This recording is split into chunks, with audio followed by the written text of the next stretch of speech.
This is weird.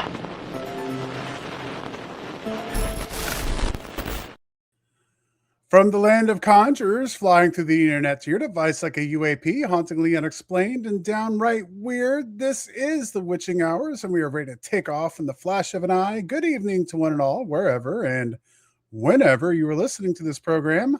I am Frosty, and joining me, as always, is the medium Jenny Lee. How are you doing, Jenny? All right, took a nap, had a walk, good to go. Yeah, we got a little bit of an evening stroll in. It was warm.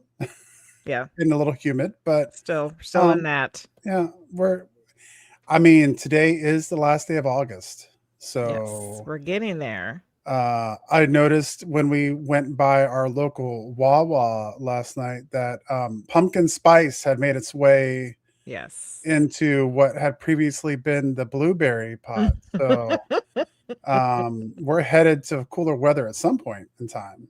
I don't know when that'll be. Hopefully sooner rather than later, because it's been a hot couple weeks.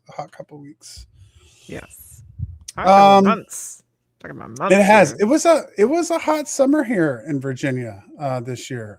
Definitely a warm summer. Probably a little bit. We all had a bad drought at the beginning of summer. I had a colleague who was actually showing me pictures today of a lake in North Carolina that was like severely dry. Like there was grass growing on the bottom of the lake bed. It was so dry. So like some places aren't even over. Wow. Yeah. I mean, I've the drought, keep seeing all of the weird stuff that's showing up because all the water's evaporating in places in Europe too. Oh yeah. Mm-hmm. Yeah. Interesting.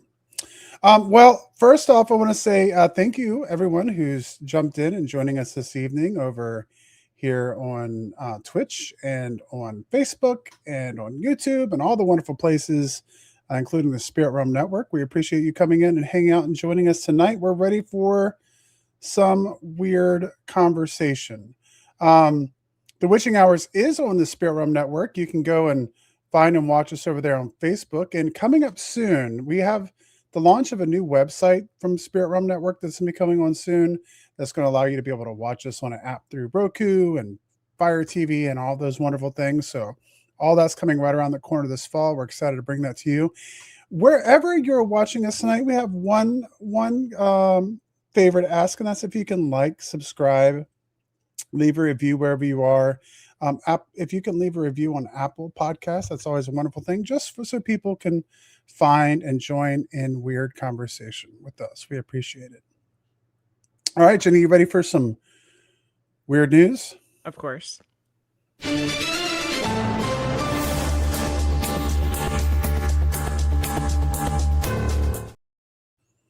All right. First off, starting. You better hold it. I know. Every time you just jump right in. If you got a spooky shop, a haunted attraction, a paranormal book, or a strange little business of your own, you can sponsor the Witching Hours. We offer host-read ads. You can sponsor the weird news. That's what I'm reading right now. You can find pricing and details at thewitchinghourspodcast.com. Come get weird with us. Come get weird with Jenny. She'll do your read for you. She's ready to roll. But not here. Not on this. This is the podcast. All right. So, somber news to start off with the weird news tonight. The Nepal flooding deaths surpassed 900 as needs climb, triggered by a glacier collapse and a landslide on Nepal's border with China on Wednesday. The event is now Nepal's deadliest natural disaster since the April 2015 earthquake that killed around 9,000 people. Access remains the single biggest obstacle to the response, according to the UN. As search and rescue efforts continue, UN agencies have begun to assess long-term needs, including more than 22,000 children needing protection. More than 10,000 people have been rescued so far. The death toll reaches over 900, with over 4,400 people still missing.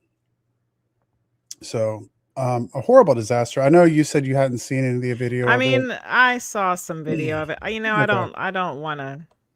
Yeah. But it comes up, and then I gotta. Yeah, it's awful. It's like out of a freaking movie. It doesn't even look real. Yeah, I think one of the big things I noticed when it came up was like a lot of people I was talking to were like, "That's got to be CGI, right?" Like, no, this is like this is for real. So. Yeah, right out of a side, Hollywood blockbuster movie. But so sending prayers and everything we can to the people who are suffering there, and for sure. In a little more lighthearted news, well, Thank maybe goodness. maybe in Oh, maybe maybe. in terrifying news. Story number 2, Virginia woman wakes to find a bat on her mouth. A Virginia On doctor her shared mouth. the unusual story of how she recently woke up in her home to find a bat attempting to get into her mouth. Oh, it's warm in there. Dr. Sleep with your Krista mouth closed, Edelman, lady. a Richmond gastroenterologist, posted a video to Instagram explaining her experience last week. And she said, "So I was dreaming, and in my dream, there was this cute little field mouse. This is pretty vivid, the whole thing. A little field mouse trying to get into my mouth," Edelman said. She said she awoke and reached for her mouth, feeling an object there. Oh, God. I grabbed something, and ultimately I had folded the bat's wings back. Edelman said, "I screamed, and I was screaming repeatedly, something to the extent of like, there's a bat in my mouth. The bat is trying to get in my mouth." Edelman's screams woke her husband, who captured the bat. She took the bat with her to the emergency room. And the assistant medical director at St. Mary's Hospital said Edelman did the right thing. Even though she didn't believe she had been bitten by the animal, the bat ultimately tested negative for rabies. Oh, thank goodness. For both of them. Or was So the bat dead? Did they kill the bat in the process? I think you have to test for rabies. But, to be honest with you, I think most bats probably would have went bye-bye when somebody found them trying to get into their mouth at night. So, I don't know. New nightmare mode unlocked for some of the audience, I'm sure. So I apologize for that. I kind of like bats. I love, we got a lot of bats in our backyard. And I love watching them. But you don't want one on your face. Eat all I'm not trying to put one in my mouth while I'm sleeping. Bye. Story number 3. If you're cold, they're cold. Let them in. Let them in. Oh, man. Story number 3, bye-bye bifocals. The U.S. Food and Drug Administration has approved the first eye drop that could allow users to ditch their bifocals, or at least rely on them far less often. Developed by the pharmaceutical company Lens, Viz is an good grief. Is there a word you can't pronounce? Oh, look how the tables have turned. Ophthalmic treatment in the form of once daily drops that ease near object blurriness for up to 10 hours. Wow. But unlike similar eye drops that arrived in recent years, Viz appears to avoid annoying side effects and rare medical complications. Presbyopia is a common variant of farsightedness affecting over 128 million people in the U.S., including the majority of adults over the age of 45. It's often an inevitable consequence of time. Your eyes' lenses naturally harden as you get older, making it increasingly difficult for the optical muscles to adjust between focal points. Look at my eyes hurt just talking about it. I know the usual solutions to the issue are either picking up a pair of reading glasses or swapping your daily lenses or contact lenses for bifocals. But in 2021, the FDA approved a breakthrough eye drop treatment called, well, it was a different treatment, which uses hydrochloride to stimulate the pupil. That increases the depth of field and clears up otherwise blurry books, computer screens, and text messages. But now they have this newer drop that's been approved that doesn't have the side effects of the previous one. So I don't know. I might look into that as I have my progressive lenses. Your trifocals. Yeah. I'm laughing at you, but I have them too. Story number 4, NASA launches its next generation space telescope. And somehow I hadn't heard about this. What? I thought we just did disappointed. I'm disappointed that we hadn't talked about this at all or seen it in Discord, or I haven't seen it on my feed or anything. NASA on Sunday launched a next generation telescope into space that is expected to survey hundreds of millions of stars and billions of galaxies. Its findings could also unlock clues about dark energy and dark matter and some of the universe's biggest enigmas. The Nancy Grace Roman Space Telescope lifted off at 7:26 a.m. Sunday from NASA's Kennedy Space Center in Florida atop a SpaceX Falcon Heavy rocket. Often compared to the iconic Hubble Space Telescope, the Roman Observatory is expected to revolutionize humanity's understanding of the universe and our place in it. The telescope is designed to survey more of the sky than any space telescope before it. Over the course of its 5-year mission, it is expected to capture panoramic views of the cosmos, study little explored parts of the Milky Way, and uncover more than 100,000 planets around other stars. Its study of dark matter and dark energy could also give scientists new insights into two of the most confounding puzzles in astronomy. Cool. Yeah, 100,000 exoplanets. That could be pretty interesting. So we'll look for the news there. Hopefully the telescope doesn't need eye drops. Yeah, a lot of times there's a crazy deployment phase for a lot of those things. We watched that with the James Webb, where it's like all this like foil that has to be unfolded, and it's crazy. Yeah. Chica said she was watching it on the NASA's Twitch channel. It's very interesting. Yeah, it's very cool. I'm always excited about that stuff. And then the last story for tonight, for our very own resident of Fresno. Fresno Nightcrawler Build-A-Bear sells out fast. Following the enormous success of the Mothman homage, Build-A-Bear Workshop recently celebrated another unusual cryptid, the Fresno Nightcrawler. And the plushie sold out almost instantly. Unveiled on their website last week, the doll depicts the legendary creature that burst onto the scene with a 2007 viral video purportedly showing what appeared to be a disembodied pair of white pants moving across a lawn in Fresno. Only Fresno would have. Only Fresno's cryptid would be. Look like a pair of white pants. They're left over from the disco days. While the veracity of the footage has been hotly debated, subsequent alleged sightings of the anomaly led to the monster becoming a modern-day addition to the cryptozoological lore. As such, it was not particularly surprising that Build-A-Bear would turn to the creature in hopes of replicating the success they saw with a Mothman doll released in 2024. Which was pretty cute. Once the Fresno Nightcrawler was listed for sale on the company's website, traffic to the page soared, and the paranormal plush pal with posable legs sold out in a matter of hours. Only a posable. Originally priced at only $30, the dolls are now going for around $120 on eBay. Yeah, that's why I didn't get one. Build-A-Bear plans to restock the plushie when its supply is replenished. And Jenny, that was the weird news. All right. Yeah, definitely need to look for the Fresno night pants plushie. Let's do it. Is that your favorite cryptid now? Are we going to move on from Bigfoot to the Fresno Nightcrawler? I mean, that's where I was born. So come on now. Yeah. Pair of white pants. That'd be a good that'd be an easy Halloween it would. Yeah. You just get some white pants and then wear like a black shirt and black shoes, and then just go around as a pair of white pants. Like not bending walk all crazy. Yeah. We know what to do now. All right, anyway. Lara Starr traveled the world for over 15 years, volunteering across more than 60 countries, from marine conservation and archaeological excavations to eco-villages, wildlife rehabilitation, and humanitarian projects. Those experiences shaped the way Lara saw people, cultures, and the world itself. That journey eventually led her down an unexpected spiritual path. She is a spirit communicator, interdimensional tour guide, and full-time cosmic mischief maker.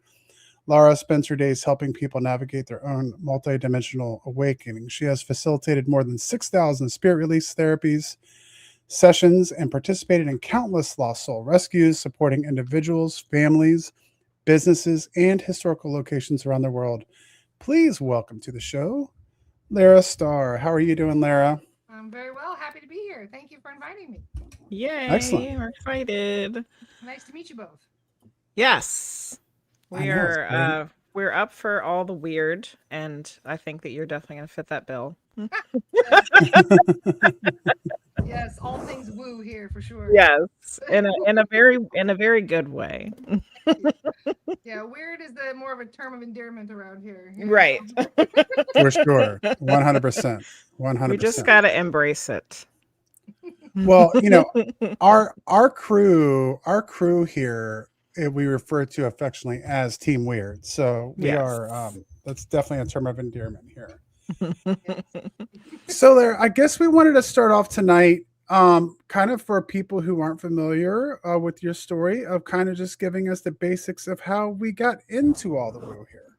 All right, I didn't realize my mic was a bit quiet. Is that better? Can you hear me, guys? Yes. Yes. Okay. Mm-hmm. I'm just one of the many people that have fallen down too many rabbit holes. Yeah. You get to one, you think you found the bottom, and then you find another, and you realize that rabbit hole had another basement, and then you find out another one had a bunker. You're just going deeper and deeper and deeper. Right. Mm-hmm. Yeah. And yeah, I've gone through so many different stages of awakening. I don't even know where I'm at this point. But it's all just a learning experience for us, right? Mm-hmm. Mm-hmm. Yeah, I'm right there with you. Whenever I think that things couldn't get weirder, something else happens, and then I'm like, okay, well, I guess we're doing this now. Yeah. Well, my weirdness started with astral projection. I had an out-of-body experience, and as somebody who was agnostic, I mean, I was raised amongst different religions. Nobody had ever taught me about that. I didn't know that was a thing. So being pulled out of body, I had a conversation with two of my soul guides, basically face to face. And they said, "You've been so stubborn. We've been trying to get your attention for how long?" And they were very excited to have this conversation, because it's, when you're born here on Earth, it's kind of like you've got amnesia, right? You don't remember your plan. You don't know why you're here. You don't know what your life mission is. But my guides definitely knew, and they reminded me that I'm here to be of service, that they told me I'm a starseed. I didn't know what a starseed was. They said, "Oh, you're a Pleiadian from the planet Era." And I said, "What the heck is a Pleiadian? I don't even know what any of this means." And I woke up extremely confused. And something told me, I didn't make it up. Something said, "You're not that creative, Lara. You couldn't possibly have all that up." So I started digging, and I was very blessed to find the works of two people. One is Barbara Marciniak, who is a Pleiadian channel. And even in one of her books, she mentioned the planet Era, the same place that my guides mentioned. Wow. And then I realized it wasn't fake. And that's your validation right there. Exactly. Yeah. We all need a little validation at some point, right? For these things, especially the crazier it sounds, the more we need that validation to you really understand what we're going through. So I found the works of Dolores Cannon. Do you guys know who she is? Yeah, we absolutely. do. Wonderful. Dolores is just one of the most amazing people. And I got so interested in her work. I became mildly obsessed to a degree. I read every book she had. I watched every video I could get my hands on. I just immersed myself completely in her work. And then one day I reached out to her community and I said, I'm really good on social media. I've brought pages to over 1 million followers before. Can I help? And they were keen. They only had about 50,000 followers. And they said, "Oh, yeah, we don't really know what we're doing with social media. So if you've got experience, by all means." And I started working with her daughter, Julia, and I started getting involved in hypnosis and doing hypnosis sessions myself and putting people under, which was a lot of fun and exciting. But then things started to get weird. Right. As it does. Yeah, and the subconscious would say very strange and peculiar things while people were under, and to the point where I didn't really understand what I was dealing with. And there's just so many different examples of this, but one that stood out was a client that wanted to know why she was so sick. She wanted to know what was going on with her vessel and just give me a little insight as to what I'm doing wrong here. And so she gets put under, and the subconscious comes out and it says, she doesn't need to get better. She needs to die. That's what she said. And I thought, my God, can you imagine being the client, hearing this on the recording? Right. Like the subconscious? Why would the subconscious say something is that horrible? Right. Exactly. Yeah. That was not the subconscious. Yeah. And that took me down an even deeper rabbit hole to where I learned about dark entities, and I learned about attachments, and I learned about all the different ways that we can be messed with spiritually. I learned about psychic attacks. I learned about earthbounds. I learned about demonic entities. And I learned about galactics like reptilians and other things that I, for a long time, disavowed because it sounded completely nuts. Right. And I wish that it was all made up. I wish it wasn't true, but unfortunately is, and this is where we're at today. So now I've fallen down a few rabbit holes. I managed to get some training in regards to getting rid of these entities, and that is where I put my main focus now. So I want to back up a little bit because I also am very much into all Dolores, and I haven't read all of her books. I haven't gone through all the information, but I've gone through a lot. Plus, also like other people's QHHT things, like Suzanne Spooner. To my knowledge, I don't remember hearing anything about like these negative entities coming through. As that was, now that you can look back at it with some, hindsight, do you think that that was part of your service to that world to bring that to light now that you've been working with it? Well, Dolores did talk about it. She just didn't want to make it a main focus. Right. For anybody that's read her book, Between Death and Life, Conversations with a Spirit, there is a whole chapter about demonic entities in that book. There's also a whole chapter about earthbounds. And she quite plainly explains that they can attach to you. They can goad you into doing things. If you're, let's say, an alcoholic, and you go to a bar and you happen to pick up some earthbounds and they're drinkers too, and they want to live vicariously through you and feel your buzz, they can do that by attaching to you. And she did explain that very plainly in her book. And even though I was really immersed in her work, I didn't understand how big of a deal that was. Because almost to the extent of it. Yeah. You don't realize that this is a big part of why the world is the way it is. Because you're not looking behind the veil very often. You're not seeing all I call them beasties to try and make light of it, but you don't see the beasties going in your ear. You don't know that the negative thoughts coming into your mind are coming from an external source. So that creates all kinds of problems. Many of my clients are dealing with, they were deemed schizophrenia, but they're actually mediums. They're mediums who have been gaslighted. Wow. And it's a big deal to come across this and to not only be aware of it happening, but to be able to do something about it. So one of the services that you offer is called Spirit Release Therapy. Yes. What is that? And is that kind of what the answer to what you're talking about? Whenever I'm messing with people and they ask me, well, what is spirit release? And I don't think they're going to take me seriously. I say, oh, it's a clinical form of exorcism. Because then I get the big eyes and the reaction, where they're like, it's a what? Because if I just say, oh, I do spirit release, they're like, what's that? They don't really understand. Mm-hmm. My mentor's name is Dr. Terrence Palmer. He was a clinical hypnotherapist that was from the UK. And Dr. P found out about this work in the same way that I did. He was hypnotizing people, and the subconscious started saying some really crazy stuff. And that led him down the rabbit holes. And he actually started working with a whole team of mediums. And the mediums basically go into a hypnotic trance. So the medium goes under, they take a little nap, so to speak. They're completely asleep. And their guide will come in and occupy the vessel, and I'll have a conversation with their soul guide. So Dr. Palmer was working with a whole team of mediums doing this. And he was the one that originally created the whole concept of lost soul rescues, where you sit down a group of mediums, you all remote view, you tune into a specific place. It might be,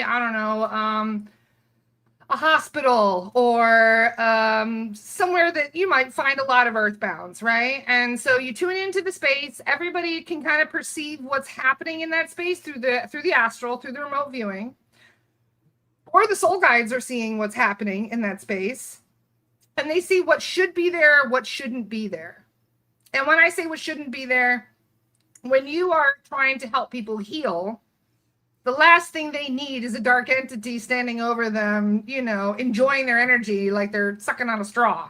because they do that. They will literally stand over you and absorb that fear, that pain that you're feeling, all the confusion and all of those negative emotions that you're going through is sustenance for them. It's food for them.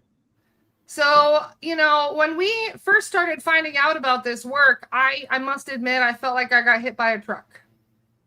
It was one of the heaviest realizations I've ever had, because I have been dealing with harassment for a long time and didn't even know what I was dealing with. I had no idea. I mean, I used Ouija boards back in the day. I brought a poltergeist into my house.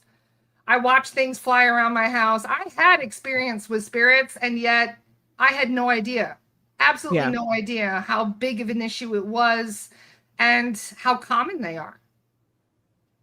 So this is where I'm at now, as I'm trying to educate people. I teach about psychic protection. Every time they take energy from somebody and they drain your life force, the entity gets stronger. And in doing that, that gives them more ability to mess with people, more reason to harass people. So everything that I do to take food away from entities, is, I feel, my main mission for why I'm here.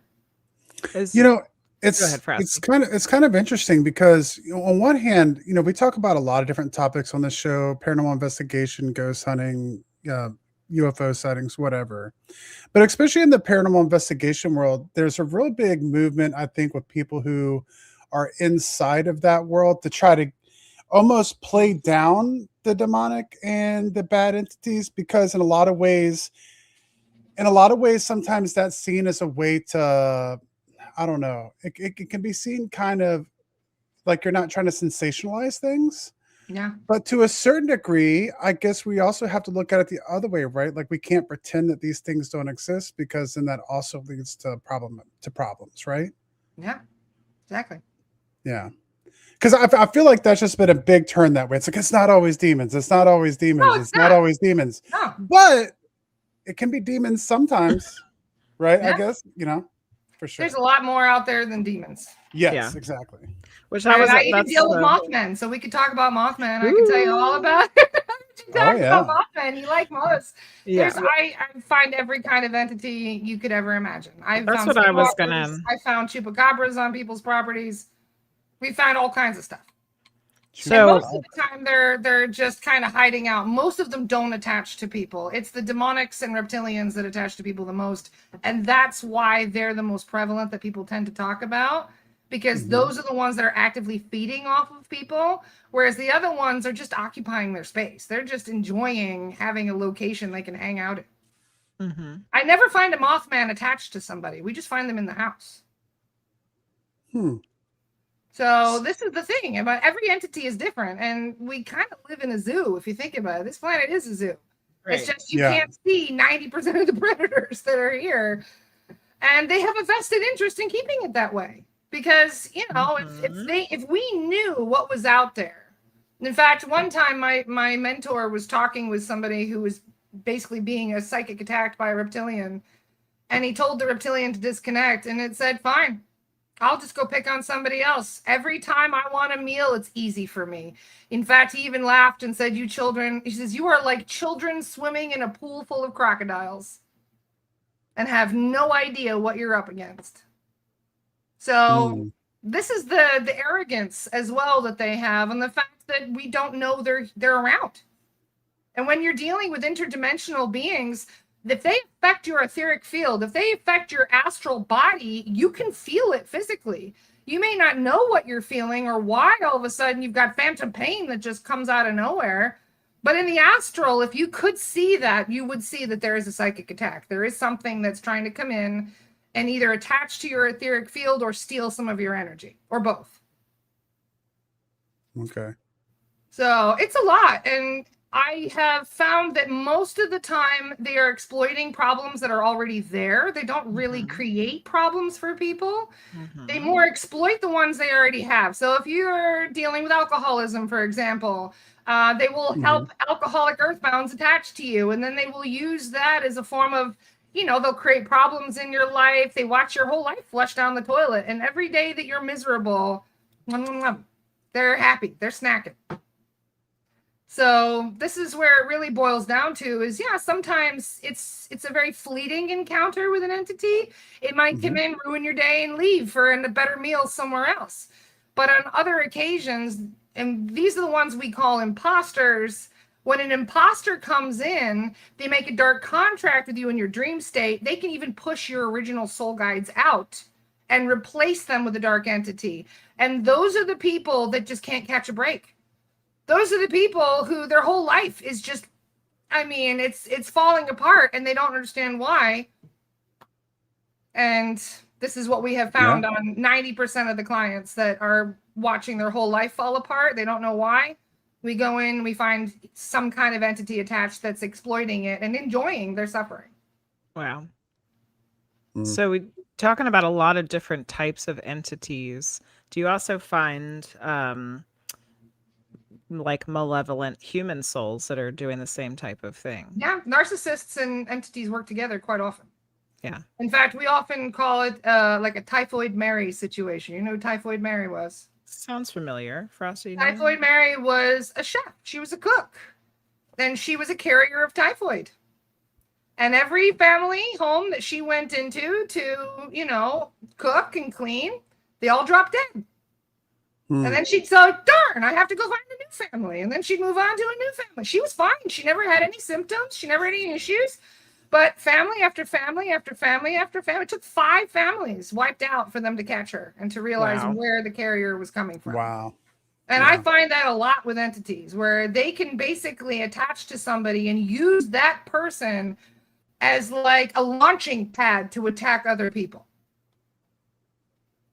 So narcissists, violent offenders, people who are really kind of dark-minded, they've been corrupted by entities, maybe not even just one life. It could have been multiple lifetimes, or maybe they're just going through trauma or learn. Everybody kind of handles things differently. Yeah. Because I do believe that narcissism is kind of like a defense mechanism. It's a learned trait, you know? But entities can actually exploit that personality characteristic where they're using you as a weapon against the people around you.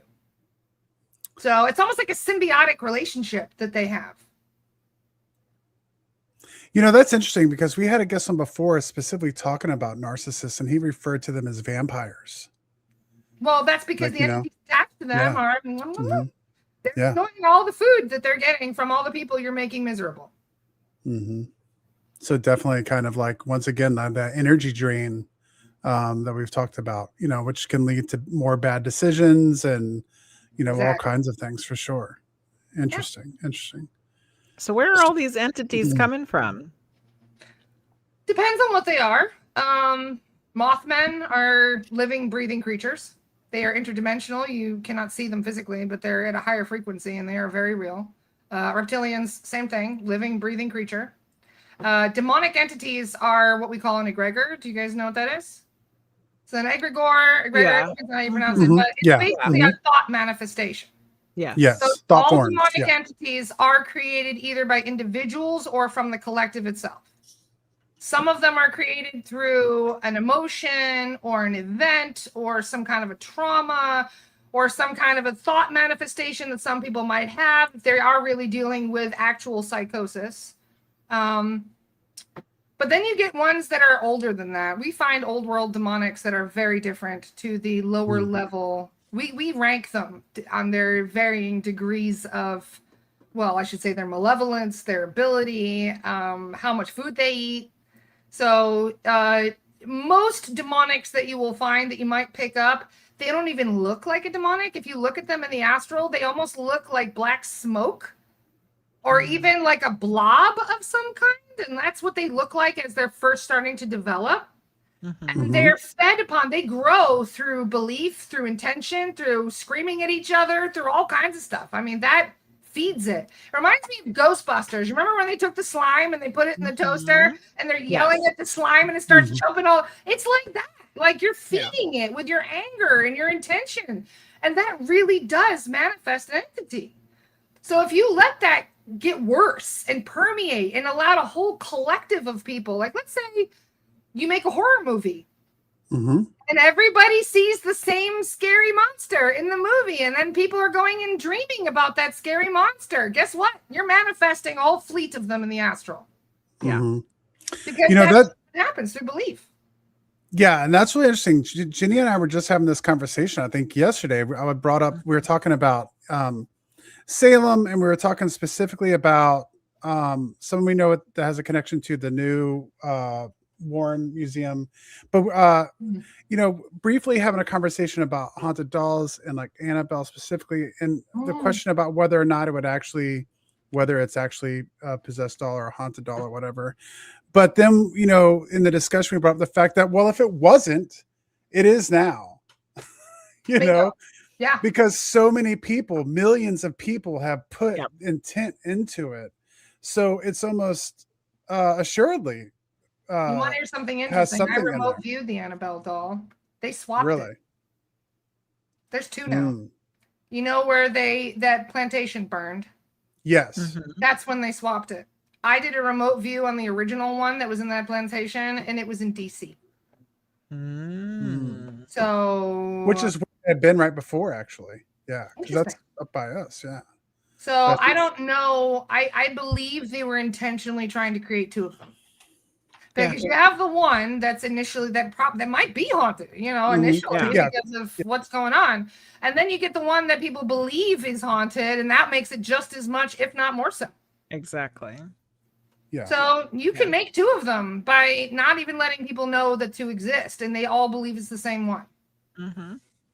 Yeah, because that's just something that we brought up a lot, like this idea of thought forms, especially when it comes to like paranormal tourism and haunted locations. It's hard to know, I think, at this point, what kind of entities existed there and what kind of entities have made to exist there because of the tourism and the manifestation that gets put into places like that. Yeah.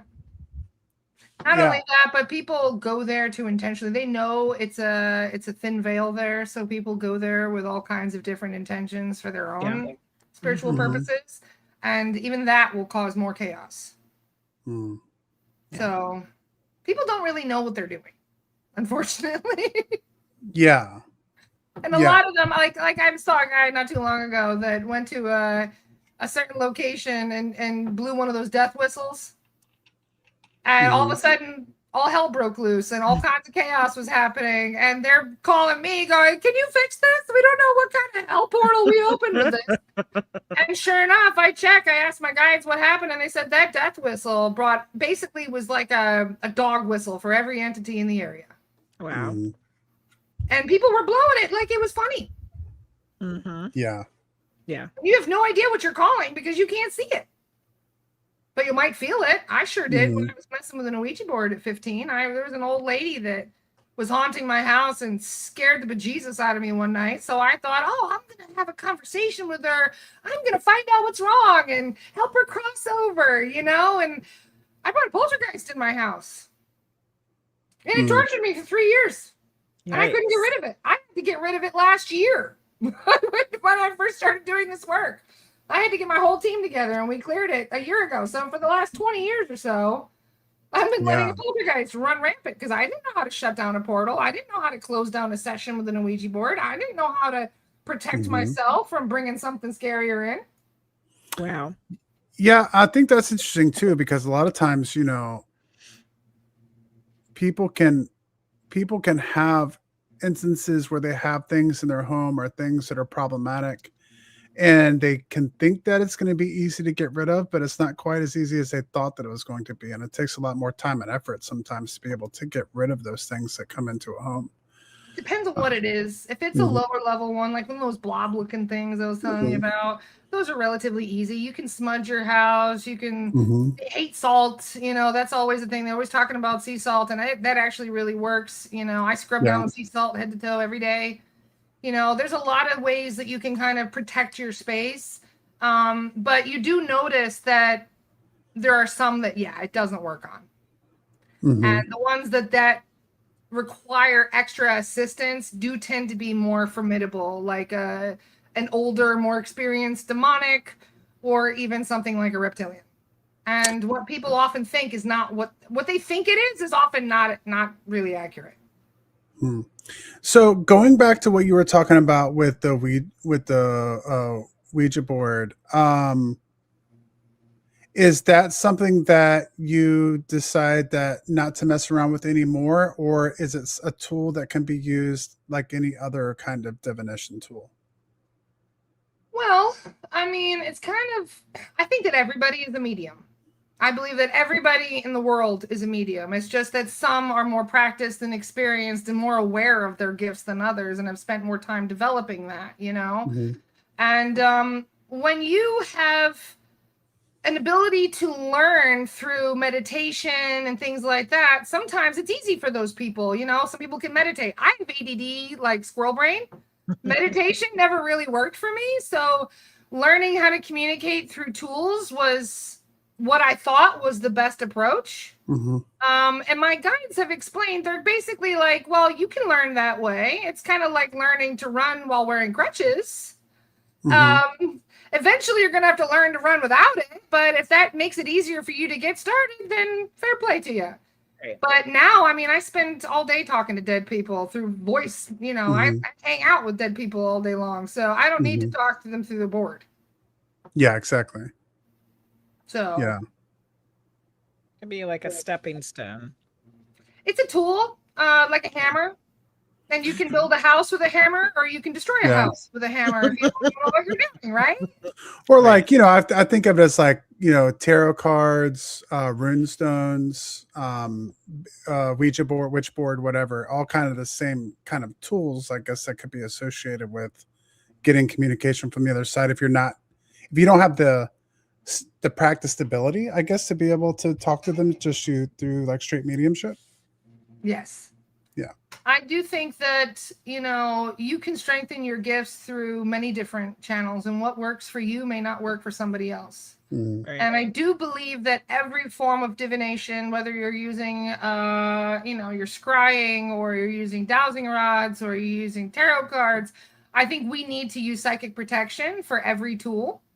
It doesn't matter whether you're meditating, tuning into spirit, whether you're channeling, whether or not you're, you know, bringing information through from, even if you're hypnotizing somebody.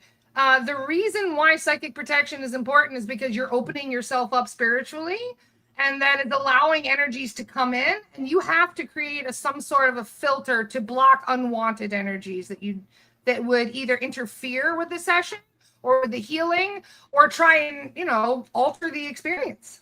Mm-hmm. So you talked about a couple of different things, but what are some easy things to do for people that are practicing their spiritual things to protect themselves? Well, you mean just in regards to psychic protection? Yeah. Mm-hmm. I mean, you can start off with the simple stuff, smudging your house, taking a sea salt bath or shower. You can visualize things, because anything that you visualize that you truly believe you're manifesting, it really does manifest in the astral. Mm-hmm. If I were to visualize myself wearing an invisibility cloak in the astral, you can't see me. The cloak is really there. Mm-hmm. And also, you have a spirit team that's with you. You have several guides. Everybody in the world has guides. Those guides are there to protect you, to keep you on your path. You even have a specific guide we call a gatekeeper, who's there to protect you. That's their main job, is to make sure that you are staying safe and sovereign and on your path. So if you don't ask them for help, in many cases, they're not allowed to help. It would violate your free will for them to intervene or intercede on your behalf. So this is one of the reasons why prayer is so effective. You're giving consent. They can step in now and help you because you're praying for help. Yeah. Mm-hmm. You know, if you don't ask them for help, they literally have to stand there and watch you suffer through whatever you're dealing with. And they can't intervene because you're not asking for that support. Mm-hmm. So the soul guides have that respect and that deep love. It's unconditional love for every single one of the people they look after. But unfortunately, with entities, they know that MO, and they know how to kind of get in the way and trick people into thinking that there's certain things that they need to do to appease their guides, or they have to do certain rituals. There's a whole lot of confusion that entities put in there that is not accurate. Or like people your soul feel like guides never ask you to do something for them. They're there people for feel you. like they're not worthy of the protection, or they're not worthy to even ask for it. Exactly. Seen that so many times. Oh yeah. Yeah. And If you exactly don't what ask, you you don't said. get. There's never been a you need to do this because I'm higher up than you. Like No, that's we never are been a all thing. equals. We are all source. Right. Mm-hmm. Every single one of us is source. And Yeah. so anybody that tries to put themselves on a pedestal, doesn't matter who it is. If it's a soul guide that's putting themselves on a pedestal, that's a red flag and for somebody else. That's not, yeah. Right. Soul guides would never ask you to do them favors. They would never ask for you to prove yourself. They would never tell you to do anything because it's none of their business to tell you what to do. You have free will. Mm-hmm. You can ask them for advice and suggestions, but they're never going to say, oh, you need to stop this or you need to do that. Like they just don't speak that way.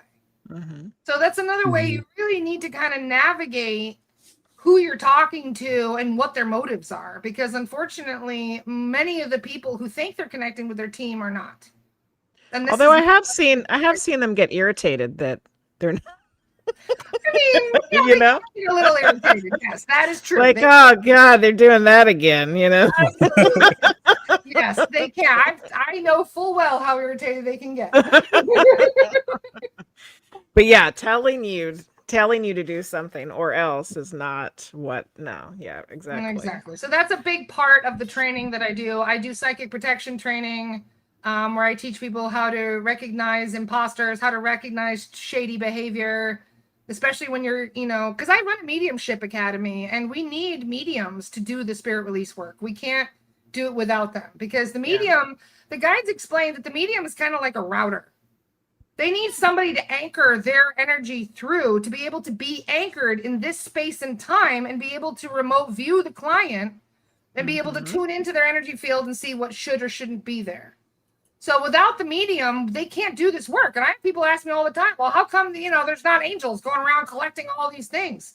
They're not anchored into the space. They need somebody that can anchor them. So mediums that can trance are, they're priceless. They're our greatest gift. And I would not be able to do any of this work without them. That's what the word medium means. It's they're in between, right? Yeah.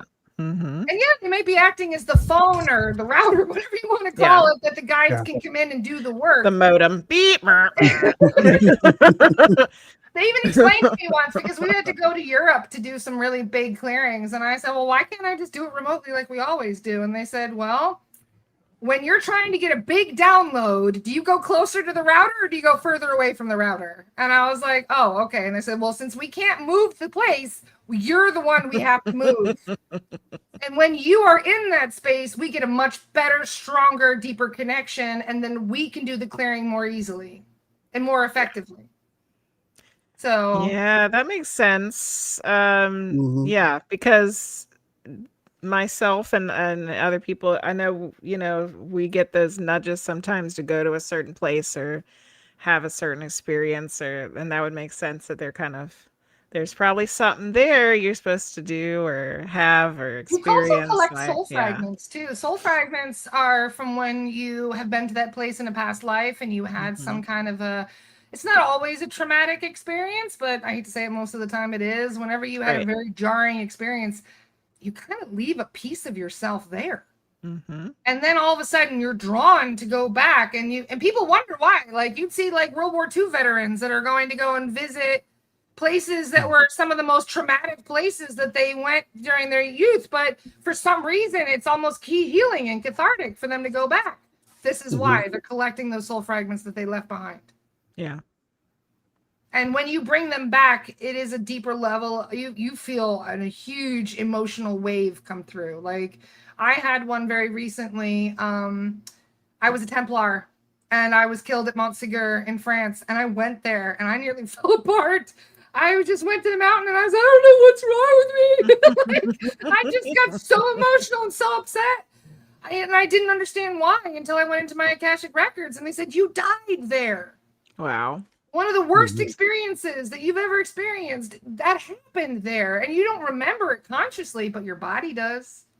Your subconscious does. And all you had to do was get in the area. And all of a sudden, it was like, I wouldn't say fear, but it was almost like this heavy pain that was sitting on my chest, and I couldn't figure out why until I collected the fragments, integrated them, and healed them. And then the pain went away, and that sense of panic went away as well. So people get drawn to these locations because you need to heal. There's certain things that need to be adjusted or healed. And when you're pulled to that space, it allows you to do that. But other times it can also trigger stuff really badly. There was one client, for example, who she wrote a beautiful poem, and she went to take this poem to a location where they had burned witches in the 1600s. And as she stood in this space, she read this beautiful poem. And the next thing you know, just nausea, weight, panic, feelings of sickness. Her skin started feeling like it was burning. And she got so emotional and upset. She didn't know what was happening. She went to doctors trying to find out why her skin felt that way. Couldn't figure it out. We tune in. She burned on that spot. She was one of the people. So they said, you know, if she had just written that poem and recited it out loud anywhere else, it wouldn't have triggered it. But being in that place at that time, focusing on that trauma, and it created a bridge, an emotional bridge between that other version of herself and the current version of her now. So we asked the soul guides, well, how do you even fix this? How do you even heal this? And they said she needs to convince her subconscious that she is a new person now. Look at baby pictures of yourself. Say, my name is this. Repeat your name over and over and over. I am safe. I will never experience that again. I went through that and I came back whole. Anything that happens to me, it's not permanent. You have to basically like calm the subconscious down because it didn't know what was happening. It was almost to the point where it was re-experiencing it all over again. Do you think that's because of the theory that all time's happening at the same time? I know for a fact that's how it works. Yeah. In fact, I was asking the guides one day because going back to the whole Dolores Cannon thing and all the fascination of the different past lives that you can connect with through hypnosis. You can actually speak to another version of yourself that still exists somewhere in another frequency. Yes. How would you be able to have a conversation with your past life self if you weren't still there? I know someone whose past life self is haunted their present life self. Yeah.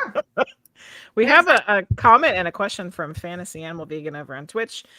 Soul fragments. This past March, I just went back to my childhood town, and as I drove around town multiple times, I had this visual of a large gold orb that I absorbed, and then a childhood memory came back to me. It was like someone or me had locked away some crucial parts of my being until I could receive them 40 years later. Have you had this experience with soul retrieval from the same life?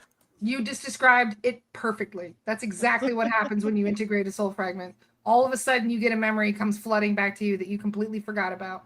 That was absolutely what happened. Yes. You picked up a soul fragment, you integrated the soul fragment, and that brought the memory that created the soul fragment in the first place. So that is the memory that you suppress to a degree. And it's not just soul fragments that do that. We have disassociations that do that too. Like, let's say that your 10-year-old version of you, because everything is happening simultaneously, even that 10-year-old version of you is still happening right now somewhere, someplace. Yes. The trauma that you're experiencing at age 10 can create a disassociation to you now that we can find cords going back to your 10-year-old self. And that whatever was affecting you, your 10-year-old self can still be affecting you to this day because you have a cord between the now version and the 10-year-old version. And when that happens, there's different ways that can express, but sometimes it's where you can't be childlike. It's like you're disconnected completely from your child side. It's like that side of you is blocked. You have no connection to that. It's just completely gone. You have no childhood memories. Sometimes the memories get suppressed when that happens. Yeah. There's all kinds of stuff that happens. Yeah. We actually had about that a lot, that they can't remember things from their childhood. We had a weird news article, I think recently, that talked about how there's a lot of people who don't have, like, a significant portion of the population that doesn't have memories like before the age of 10. Yep. dissociation. In fact, when we reintegrate them, we have to do it very delicately, because if we integrate too many of them all at once, we could actually throw them into a healing crisis. Because too many memories are coming back all at once, too much trauma comes back to the surface, to the forefront of the mind, and they get overwhelmed. So sometimes the guides are like, we can integrate 3 of them today, but we're not doing any more than that. And you know what's also interesting about the dissociation is that when the guides tune in and they go to that 10-year-old version of you, the version of you that's still affecting you, in most cases, it just wants love. It just wants whatever it was denied when it was created. It wants love, compassion, understanding, you know? So most children disassociations that we go and find, the soul guides will just give them a hug and tell them what they needed to hear. And that helps to bring that dissociation back. But you know what's interesting? Teenagers is very different. I'm sure you can imagine how most teenage disassociations are. They are mad as a hornet. They don't want a hug. They want you to get the away from them. Yes, we both teach high schoolers. Yeah, we're both high school teachers, so we know. The teenage dissociations are like, get away. Like, don't even talk to me. Like, they don't want to be integrated. So it takes extra time sometimes, depending on what caused the what caused the split. And also, I hate to say it, but too much of this happens, you end up with split personality disorder. And so I'll find a client, if somebody tells me, oh, I've got split personality disorder, sometimes they don't even tell me in their submission form. I'll go in and find 20 disassociations. Wow. And that is somebody who's usually in psychosis. So we're talking about someone who has that in this lifetime. But since we're talking, not to make it too confusing, but since we're talking about all time happening at the same time, do we see this cross lives as well? Big time. Absolutely. Yep. Although, keep in mind that if you don't cross over and you're stuck as an earthbound, you don't keep reincarnating. Because your perception is locked into that version of you. And when your perception is locked into that version, your higher self isn't like, well, that one's busy, let me spawn another one. No, your soul has one perception that is locked into at that particular time. Even though all those other versions might be happening simultaneously, your higher self is really locked into one version of you at a time. And that's where your perception is right now. So there are people that'll die. I mean, there are people where I'll check on. I like doing historical lost soul rescues where I'll check to make sure, I don't know, Abraham Lincoln's crossed over because I'm curious. So we'll tune in and we'll find that, some of them are crossed, some of them aren't. But most of the time when this happens, we don't find another version of them that is off incarnating somewhere. They're still stuck. So if we say, where is the perception of this individual right now? If it's 300 years later, maybe they're in a new body. Maybe they're running around somewhere in a new vessel, having a new experience as a new identity. But they could also be locked in as an earthbound who are locked into the exact same moment that they died. And they don't progress from that until they cross over. So that's the importance of lost soul rescue, because your soul evolution stops until you cross over, until you get out of that. It's almost like a limbo or a purgatory that you can get stuck in. And that's an even deeper rabbit hole that I started going into after I'd already started doing this work. Okay. Well, let's get into that in just a second. Real quick, we are at the top of the hour. I want to use this opportunity to reset a little bit. If you have joined us since the beginning of the show, welcome in. This is the Witching Hours, your home for the paranormal, supernatural, and unexplained. Tonight, we are talking to Lara Starr. We're having a great conversation talking about a great deal of things. And we have some more time to get into it a little bit more. I would like to ask, if you are watching tonight and enjoying the program, please give us a like, subscribe, whatever it is that you can do wherever you're watching. We appreciate you having here with us. Also, if wherever you're watching, if you have a question or a comment that you would like to pass along tonight, feel free to put those in the chats and we will get those up to the best of our ability to get those questions and comments to Lara and ourselves tonight. All right. Love good question. So talking about that specifically, I mean, you've had some experience with that too, Jenny, right? Like in terms of like finding people who were kind of bound and unable to kind of reincarnate. That's some experiences that you've had checking on as for people as well, right? Yeah, yeah. Where they, I mean, it's their, like we've said before tonight and many other times, it's their free will to choose whether they're going to go somewhere or they're going to stay put because they, for whatever reason, there's a lot of different reasons why they stay. Yeah, but it Found an does old get lady that refused to cross over because somebody wasn't treating her bedspread well. exactly right. It's like they're still stuck to those earthly things, not realizing that they don't Yeah. matter anymore. But it does get really confusing when you're talking about those fragment parts, because I have come across like a fragment piece that was stuck, but I could tell that the rest of the person was out somewhere else. Yes. And then but then like how is that how is this happening when it's like this part of this person was from a long time ago, the rest of them had moved on, it's stuck, like you were talking about that too, like you went and you had a picked up a soul fragment from a past life. It's just, it really makes your brain hurt trying to understand, because as humans we want to understand the mechanics of how everything works and put it in categories and give it a name and all this other stuff. But yeah, it gets very complicated.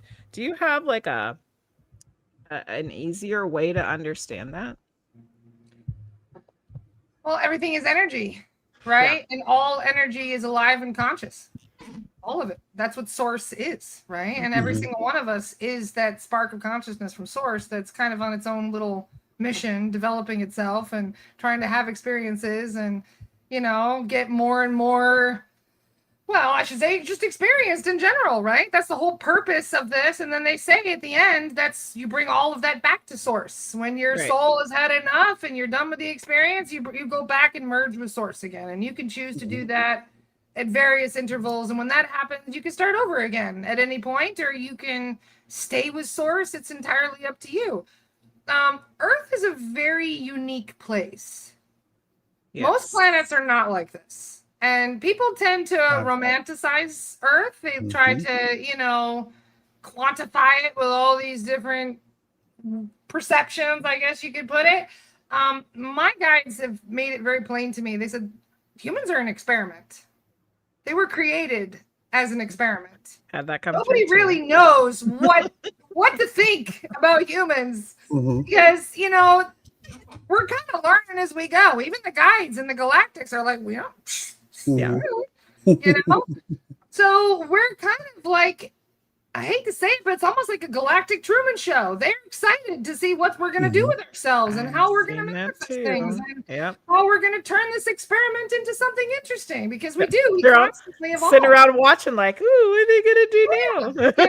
And the analogy they gave me, because there's a couple times where I get mad, right? Where I'm like, why aren't you down there helping? Right. Like, what are you going to do something about this? And they look at us very much like children in a schoolyard. As long as we don't destroy the school, we can kind of do whatever to each other. But man, we get so close to destroying the school sometimes. Yeah, they're the teachers who are observing and kind of like, I'll intervene if I really have to, but you two work it out. That's kind of their attitude. And they're here to preserve the school. That's their number one. Earth is under their protection, not humans. Yeah. Because we're not allowed to destroy the planet, period. Yes. If it came between us or the planet, adios. Yeah. Yeah. Good luck next time. We've seen that when they've shut down the nuclear sites, right? Exactly. I mean, that's the number one. Exactly. My teams told me that the reason they did that is because they were nuking multiple frequencies. They don't just nuke 3D when they do that. Yeah. They nuke multiple frequencies. They were affecting 4D and 5D and other frequencies too. So that's why we're like, enough is enough. No more. But what's interesting? I don't think we would have Starseeds here if it wasn't for the nukes. Really? I don't think, no. I don't think we would. I think for the most part, I think the Starseeds originally came here to help Gaia. I think they're here more than anything is to help Gaia. And yeah, they by helping the collective, they can also help Gaia because they're teaching people how to treat her better and to, how to appreciate life and not to exploit certain resources or treat each other like crap. They're here to kind of be the teacher, to kind of be like, all right, that's enough, And I don't think they would be here if it wasn't for the nukes. I think that's what originally got their attention in the first place, to be like, holy crap, they're going to destroy the school. Look what these guys are doing. Yeah. But, I mean, I'll be honest with you. I agree with you on that. And I kind of take solace in that, to the fact that at least we know there's some kind of adult in the room that could maybe keep us from burning down the school. I mean, I'm almost counting on that at this point in time, Yes. Like, holy smokes, please don't let him do it. But I do believe that there are some galactics with a vested interest in keeping the planet the way it is. I think that there are many, many galactics who have a very deep love for the souls that are here and for Gaia, and have this deep reverence and understanding the importance of coming from source and just the importance of understanding our connection to each other. And there are other beings that unfortunately we share this planet with that will do everything they can to keep us separate, to keep us divided, to keep us fighting amongst ourselves, because it's a farm. This whole experiment was set up to be an energy farm and to see how different types of DNA are going to, either work together or oppose each other. And they didn't really know what was going to happen. And then other entities come in and exploit it. And then we could go into the whole quarantine aspect thing, about why they have us in a quarantine. They don't want us manifesting egregores on other planets. They don't want us because if we can't control our thoughts and our behaviors and the way that we treat our neighbors here, why the hell would they let us off planet? Right. They're like, no, you're not getting out of here till you work your stuff out and start treating each other well and start loving each other. They don't even want to have a conversation until we start treating each other well. And at the moment, things aren't going so great in that regard when it comes to loving our neighbors. Getting rid of those imaginary lines that our government uses to enforce all their nonsense. And, there has been a boot on our neck for 12,600 years. And it's very hard to see how things are going to change when you've had such a narrow perspective for so long. So, yeah. So to back it up a little bit, I'm sure that most people that are listening live right now know what a starseed is. But for anybody that might not know what a starseed is, would you explain that to us, please? A galactic soul, really. Most people on Earth can fall into three categories. We call them Earth souls or Earth seeds. An Earth soul is a soul that spent most of their soul development from the moment they left Source to wherever they are now on Earth. There are many souls, thousands, millions of souls that this is their only experience. This is the only place they know. And because of that, many of them had elemental lifetimes. They had lifetimes as animals. They had lifetimes as, nature spirits and that sort of thing. So most Earth souls have a very, very deep, loving connection to animals and children and to the Earth itself. They're the kind of people who are they're the nature protectors. They're the ones who are doing everything they can to try and save the planet, or even just try and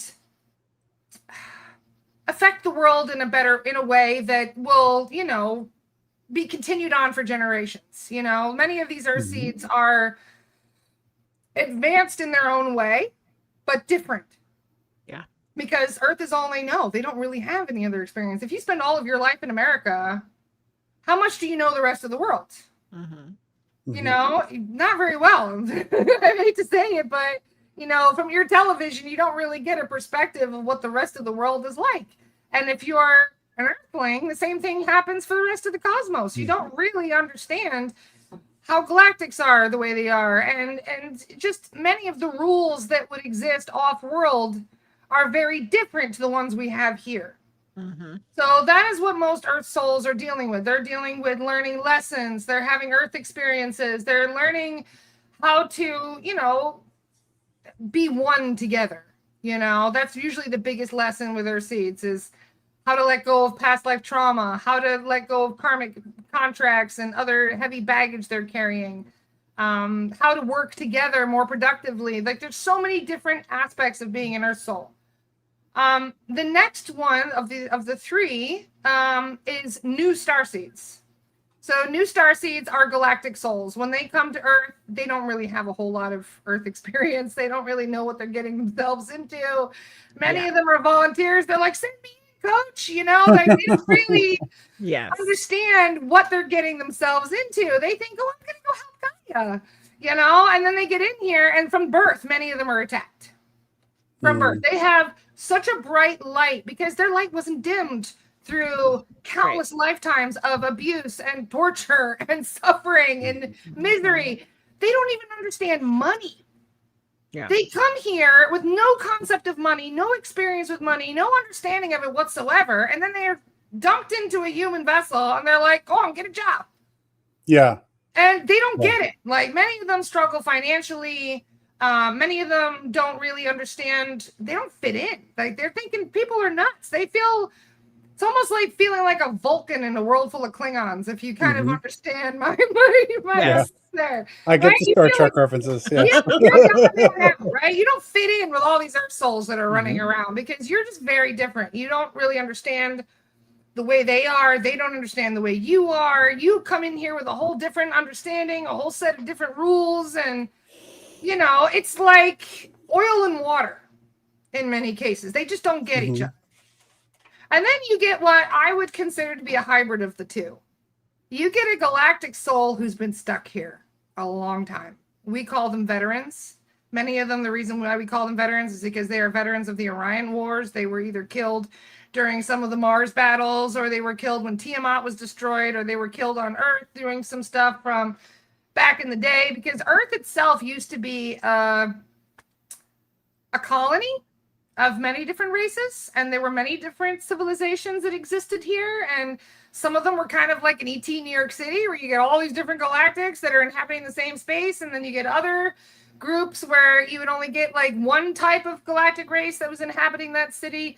You get like Atlantis, Lemuria, you know, the Yonaguni monuments and everything in Japan. All of those were civilizations that were here for tens of thousands, even sometimes hundreds of thousands of years. And they were developing all kinds of different, you know, races and animals, and they were hybridizing things, and they were creating food. And I mean, if you look at the Amazon, that it didn't just happen to be that it was a giant food forest. You know, that was created. It was originally a garden, and they had gardens all over the place. And that's what this planet originally was, until things got real messy with the Orion Wars, and a lot of people died here, and I am one of those people. I was killed 12,600 years ago. I died during a space battle that happened right above Earth. They told me where I came from. They said, you're a Pleiadian from the planet Era.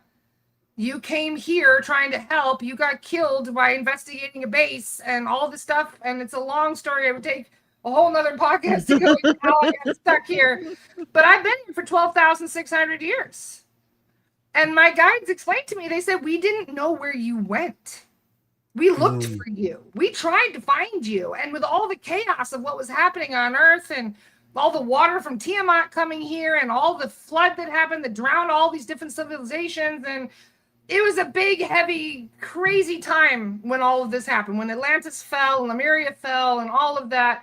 And we all kind of got lost in the chaos. And the veterans, the galactic souls that were originally here, the only option they had available was to take a human vessel. It's the only bodies you can take. And if you want to have an experience, you have to take a human body. And that's, I hate to say it, but when you're a galactic with an advanced body, it's kind of like going from college back to kindergarten, especially with the whole amnesia aspect and things, because that's a human thing. Other galactics don't have the amnesia we have here.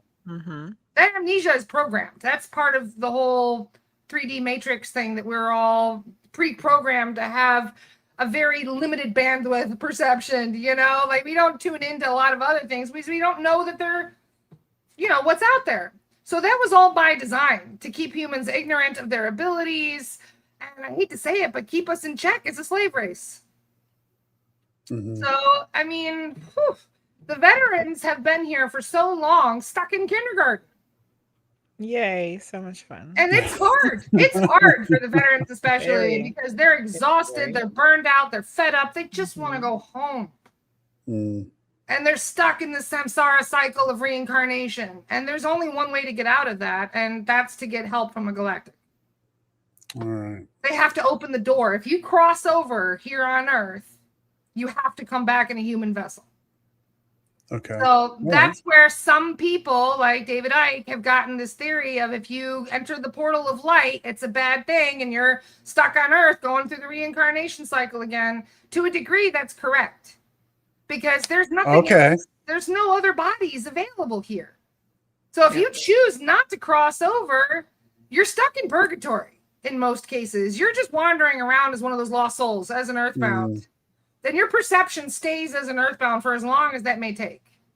That's interesting, because that had always been a question that was brought up a lot, especially back in the day on Coast to Coast AM, about not going towards the light. Like, don't go towards the light. And then it's like, what? Like, that's what I was told the opposite of. Like, yeah. But you can make a plan in your prenatal planning stages. Before, Dolores talked about this a lot, where you have the pre-life planning stages. You make your soul contracts, you make your set plan, your exit strategy and everything. You plan the way you're going to die, the whole shebang. When a veteran goes through the planning stages, a veteran who's on their last human incarnation, they can plan to have a galactic guide who will stay with them their whole life and then open the doorway so they can go home.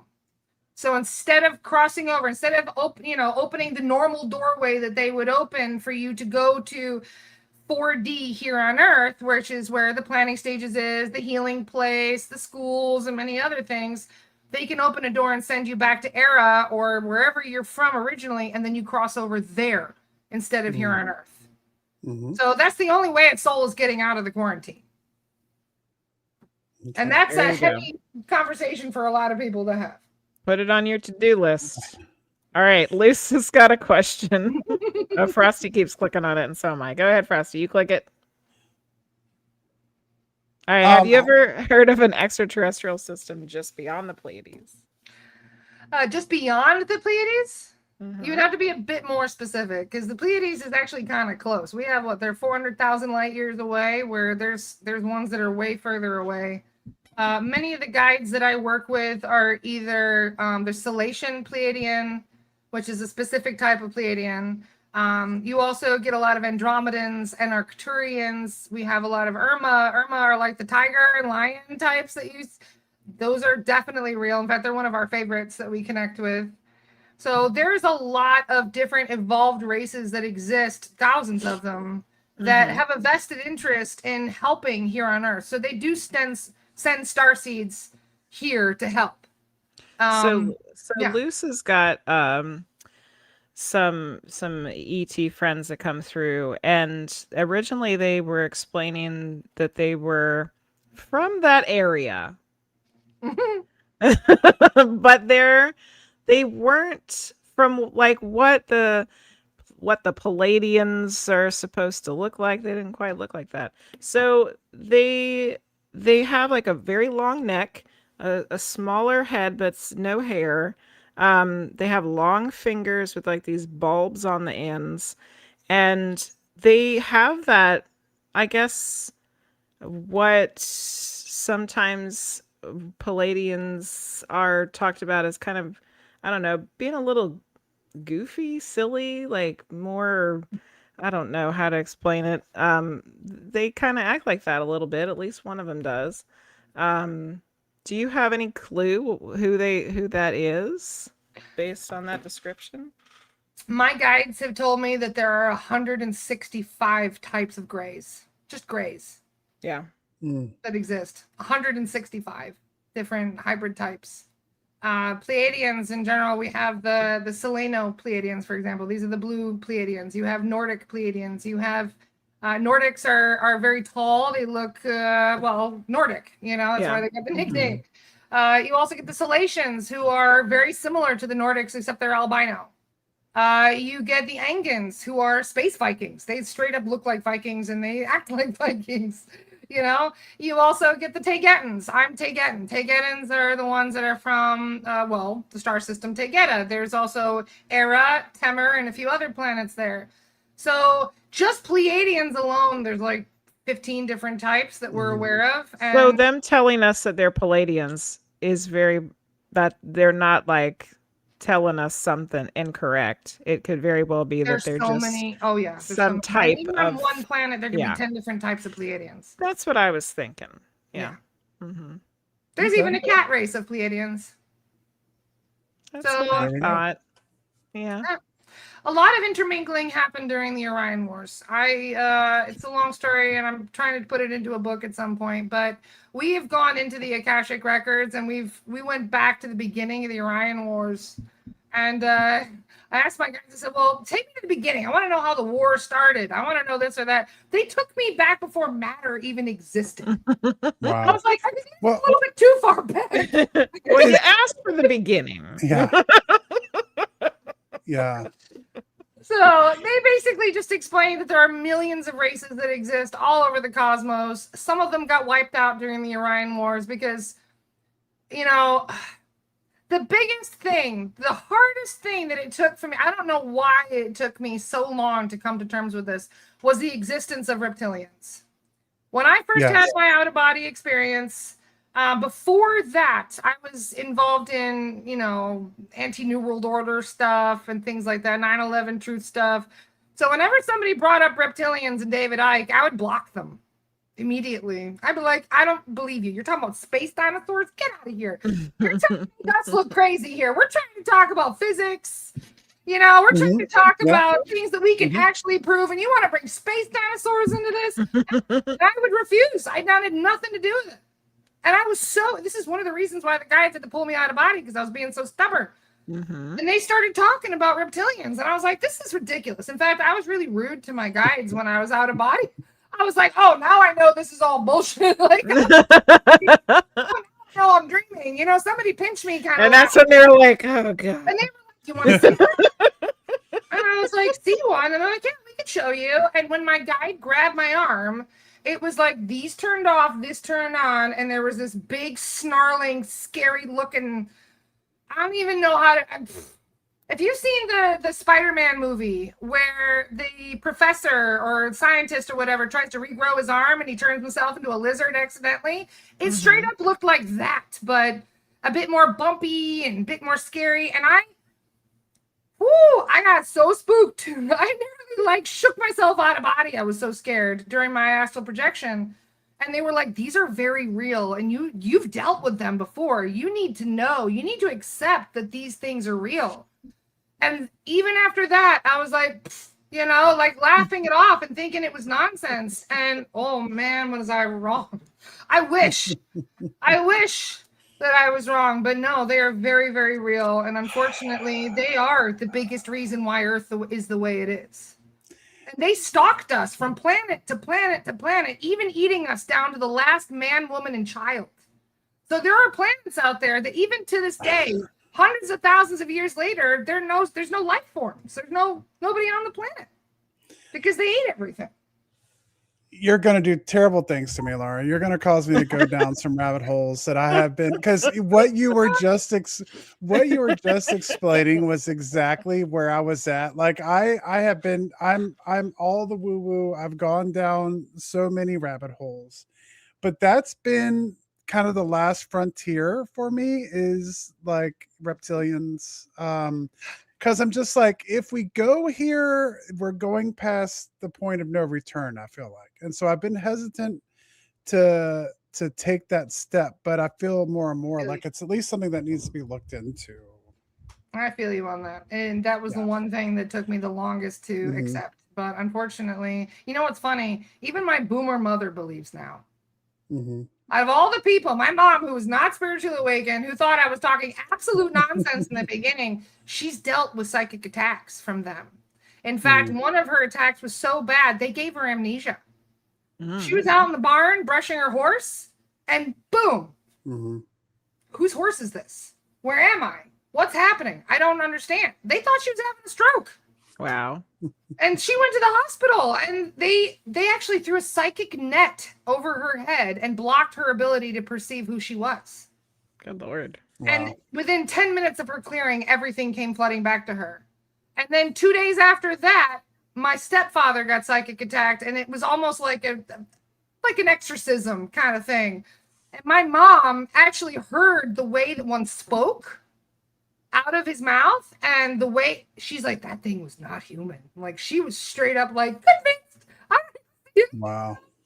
like, it's crazy that, you know, it's easy to deny something isn't real if you can't see it.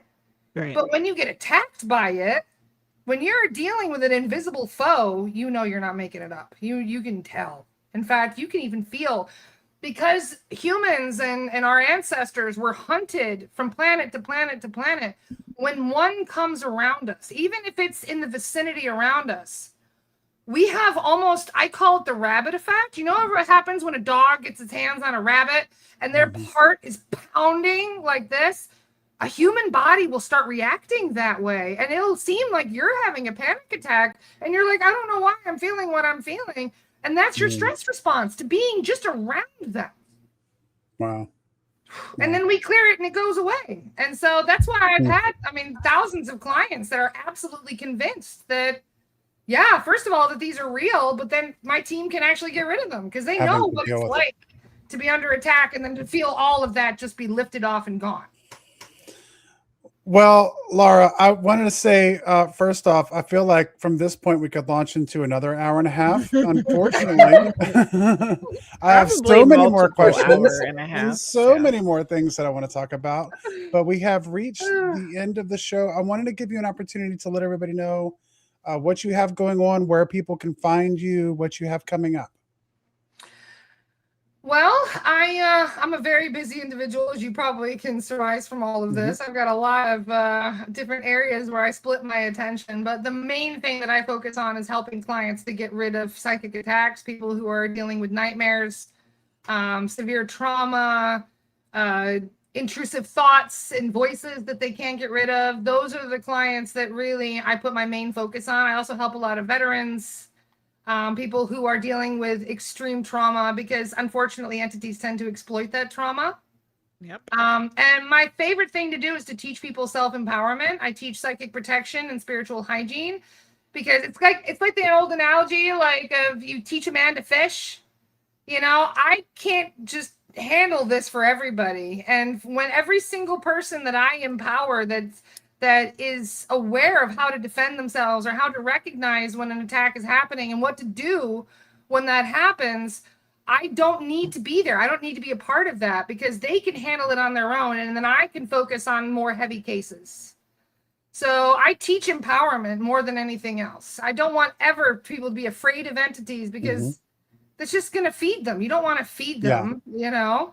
So empowering people, teaching people how to recognize certain things that they need, and also making sure that people who are practitioners and healers and hypnotists know how to protect their space and thus protect their clients too. So that you're not going to get interference when you're trying to help guide somebody through a healing session or through a, some kind of transformational spiritual experience. You don't want an entity coming in and sabotaging that. So that's why I teach classes about all this, and where I help a lot of different practitioners. I even help doctors. I have doctors who are regular clients that come to me to clear certain clients and help them with stuff, and even get maintenance clearings for themselves because they're aware they pick up stuff. So it's funny that we have people from all over the world with pretty much every kind of career background you can imagine. And yet they're kind of like, shh, like they don't want to talk about it. Right. Like, we don't want to admit that we need her, but they do, because they can tell when they're dealing with something very heavy. Yeah. Yeah, for sure.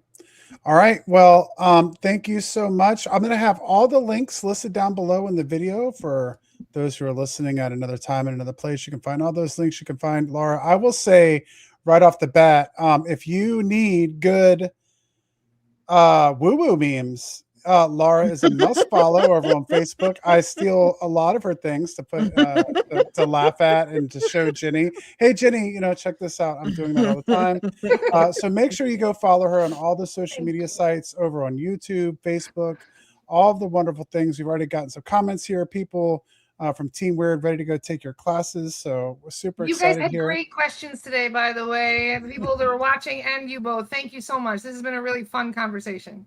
Thank you for being on. So for all of you who are listening at another time and another place, we will see you next time.